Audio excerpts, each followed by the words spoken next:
All right, let's get right into this. Um, let's get right into this. So again, I don't have an idea. It gets really difficult sometimes to come up with these ideas, and I don't have one. But I'm just gonna talk about hip hop. So let's see, where did we leave it last time? I threw a couple of groups out there that I liked. Now hip hop. I'm gonna start talking about things. I hope it rolls into ideas. But anyways, so Death Row was a big thing, right? Death Row was big. Suge Knight was supposed to be like the founder, the owner of Death Row Records. Dr. Dre was there. Tupac was there. Snoop Dogg was there. And they had other guys, and it was actually like they were really trying to kind of really get that gang life going on, and really show a lot, like really be real gangsters is what they wanted. Like they wanted to have Death Row, but they wanted to be real gangsters doing it. They wanted to do it like real gangsters. Prior to the well, shitting. Def Jam Records. Who did they had a lot of guys too. They had a lot of good guys on there. DMX, Noriega. I don't know. They had a lot of guys there too. They had a lot of guys.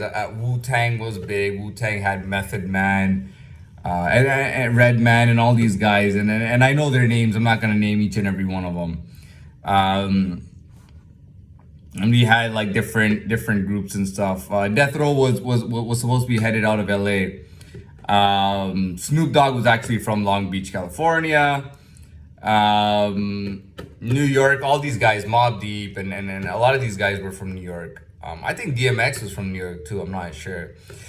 New York is known as the home of hip hop, right? I think California has a bit of California is not mainstream rap. And I think that kind of explains Death Row Records' position, how they weren't really about entertainment as much as they were about actually being gangsters, and kind of showing that off. Typically, I think California actually has a real gang thing. LA is the home to a lot of gangs, and it's a quite. It's like some people consider it to be the homeland of gangs, like in the world. So you have that, and New York was really about rap, right? And you also had Bad Boy, you had P Diddy, you found Notorious B.I.G. and all these guys. New York is supposed to be the home and the culture of hip hop, to be very honest. And where else can I go with this? At one time I was talking about and I'm sure we had rappers from other places, but really, the biggest home of hip hop had to be New York. I'm just thinking about what else I could talk about here, because I don't really have much of a thing. Much of an idea to talk about here, but we can get into something else. What else could we get into here? So I'll tell you right now, this video is not gonna be one of my must-watch videos. The last few nights, I really put on really good content, and at this point, I just don't have that much content going on in my head to talk about. I'm not gonna talk about any other music genres. We'll keep it. We'll wrap it up with hip hop. There's just so much to talk about when it comes to hip hop.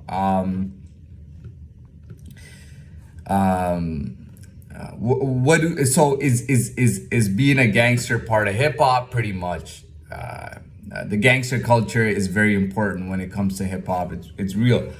I feel like it's the same with dance music. It has dance music has a celebration culture.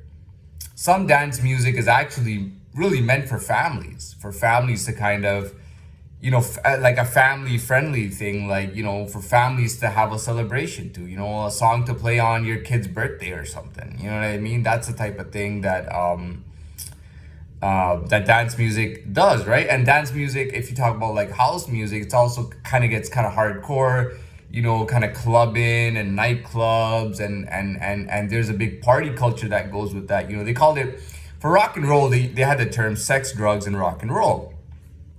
And that was what rock and roll was about. And I feel like rock and roll had a culture and something going on with them. And it was their thing. But house music is really just, it pretty much is, it's drugs and sex. But I would say more than anything, house music is about partying, and partying really hard. I'm not going to get into raves and stuff. But that's a culture with house music. I mean, typically house music really is about partying. Like, that's all it's about. Whereas, hip hop is kind of like, you could even, you don't really have to be the most social person to get into hip hop. And you could be this guy on your own. You can still listen to hip hop. That's the type of music that it is.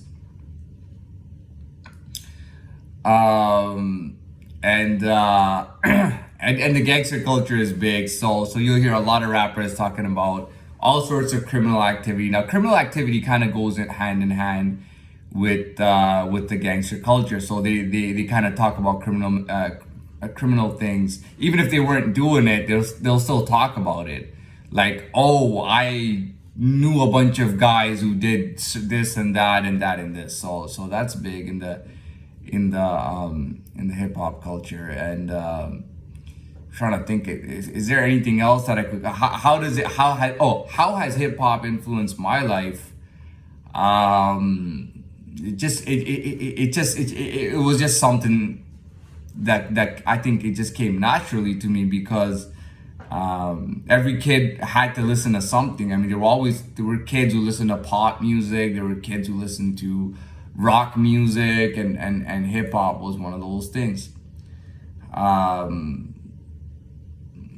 And yeah, doesn't matter what the genre is, you'll always find some kind of artist that you can relate to and some kind of music. Anyways, I'm done with this video, and I know it wasn't all that amazing, and but it's there, and I put up, and I did manage to put up content today. So I can't say that I didn't put up content today, but it's not the most amazing video or the most entertaining video, but I hope it's enjoyed, and you can still get into it.